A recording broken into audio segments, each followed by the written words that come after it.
Okay, I saw this book at Goodwill and thought, okay, I like things in twos. So I'm going to read this book.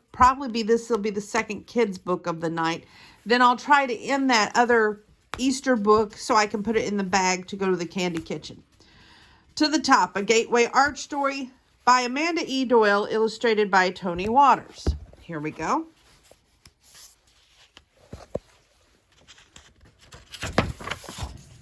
It's Reedy Press down here at the bottom in St. Louis, and then it says Jefferson National Parks Association. To Calvin and Claire for the brother-sister inspiration. To my young cousin Wyatt, who, like the early pioneers, has an adventurous spirit, T.W. There's the arch. It's peeking at us, squealed Jake, craning his neck to see the top of the gateway arch over the seat in front of him. Hold on, Arch. We're coming to the top.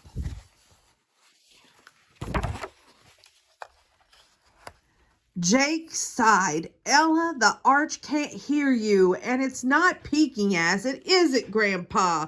It's just standing still. Hold on, kids, laughed Grandpa. You're right, Ella. It's not exactly peeking at us, but it's fun to imagine it's smiling at us upside down. Grandpa, when do we get to the top? Asked Jake.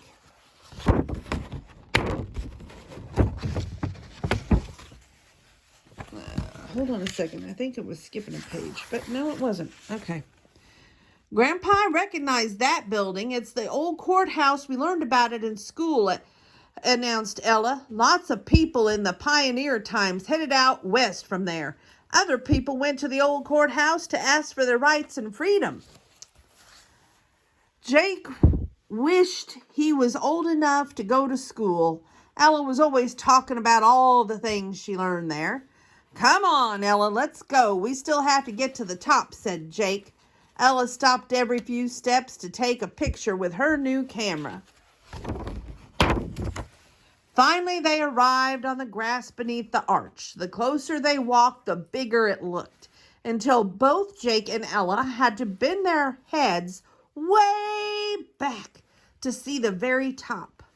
Wow, shouted Jake. It's so big, it's enormous. Jake liked practicing the big words he heard, and enormous was his new favorite.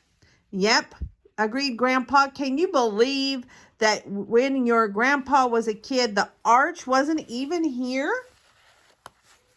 And they're all looking at the arch. Both kids stopped and stared at Grandpa. What do you mean? Asked Ella. Where did it go? Asked Jake.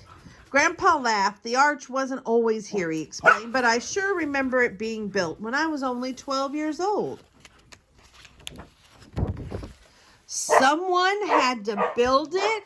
Asked Ella. How did they build it? Did it take a long time? You watched them build it? Could we build one?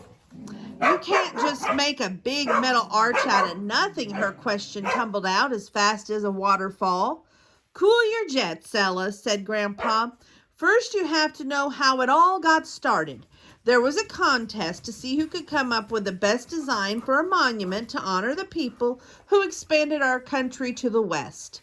The winner was a man named Eero, and his design was very much like what we see. That shape is called a catenary arch. Jake thought a caterpillar arch sounded pretty funny, then like an idea, too. So what happened when he won? Asked Ella. Uh-oh, Jake saw the look Grandpa got when he was going to tell one of his stories. When are we going to the top? He asked. It took a long time to get the plans just right, Grandpa said, but in 1963, the first stainless steel piece of the arch took its spot right here. After that, it seemed like every few weeks there was more and more arch rising up until that last piece slid into place more than 2 years later. And there's them all staring at the arch, and this is it being built.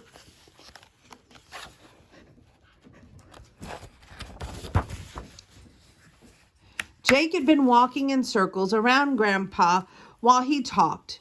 When Jake looked up into the sky, he got so dizzy he almost fell down. The friendly park ranger nearby helped him get his balance again. Thanks, said Jake. He added, I really like your hat. Park rangers work here because the arch and the grounds underneath, and even the old courthouse,